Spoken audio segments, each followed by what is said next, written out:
everybody. I just wanted to do a little follow-up video on the build of the Next Level Racing F-GT Lite.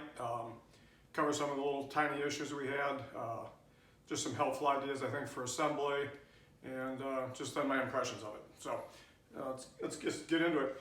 Really no major issues at all. One thing that we did run into, you'll notice that the quick release mechanism is not present on this part right here. It's right here. That's because the female threaded part in there where the bolt goes in was stripped out. So at least at the very beginning it was. So I replaced that with an M6 50mm bolt, and 50mm is about 2 inches, and some 6mm flat washers. It works fine, it's no inconvenience. As opposed to flipping it and undoing it, you just get a socket wrench and undo it that way. So that's no big deal. One of the other things we also ran into, and I think this is pretty common in the FGT's lights, were these pieces like the legs or the shifter plate or the wheel part goes in. Sometimes there's some mold flash in the corresponding hole that it goes into, and you can't get it to line up with the hole to put the bolt through. I had that on this part right here. I got my Dremel tool out, opened that hole up just a little bit, and it worked great. I mean, everything fits fine. Didn't take me more than about 3 or 4 minutes to do that, and we were in business.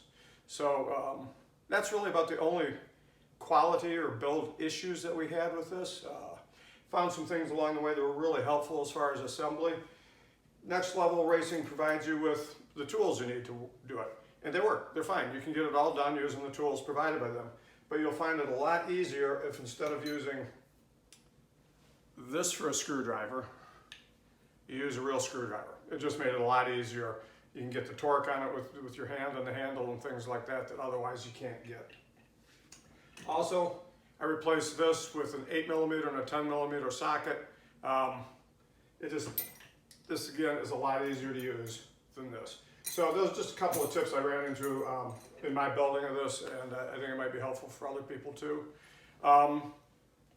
One last thing to try and remember to do is some of the nuts are not used. At least for me, I don't use the shifter plate.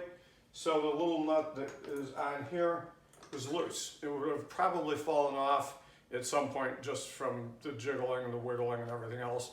So I just snugged it a little bit to put a little bit of friction on it so that it won't just fall off. So those are just some things to think about.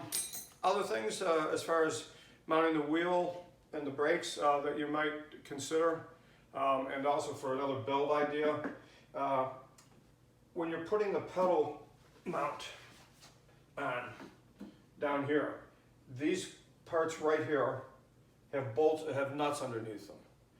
And when if you don't have something like a 2x4 underneath it to give it a little bit raised, you can't get underneath it to hold that nut in place and tighten it. So I just went out to the garage, found a little chunk of 2x4, put it underneath that, and it works great. I mean, just a little something to make the build go a little bit smoother for you. Also, mounting the pedals. You'll see a little piece of blue tape here. That's there because the holes in the pedals have to obviously line up with the holes in the plate. But you can't see what you're doing, so there's a lot of, if you don't have an idea of where to line it up with, you're just sort of guessing. And I did that for a few minutes and decided, well, this isn't working. So I put the piece of blue tape on. It lines up with the adjuster, or where you tighten it right here, and makes it a lot easier to get the bolts up in there and tighten down. Mounting the wheel, I have a TMX Pro 300, which I love. It's a great starter wheel. It's got a good price point, but it is a clamp only. It's designed for desks and tables and things like that. And that clamp only isn't a problem. It's certainly doable. You can see here that it works, but you're a little bit more constrained in how you can mount it. You have to have it far enough back so that you get underneath there and get enough bite on the clamp on this plate to hold the wheel in place. It gives you a little bit less room here. For me, it wasn't a big issue, but it's just something to maybe be aware of as you go forward on this. And I think that's about it as far as issues like that. I love it. It's great. I mean, it is an excellent place to start with a rig. It's sturdy. It doesn't. I was a little bit concerned that it would be a little bit wobbly, a little bit loose. It's not that way at all. It's very comfortable.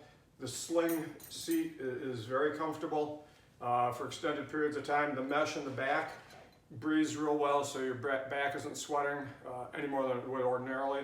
Yeah, I love it. It's, like I say, the immersion factor of this, compared to what I used to call my rig, is just amazing. It is very, very cool. And so yeah, I would highly recommend the Next Level Racing F-GT Lite as a great place to start. So that's it.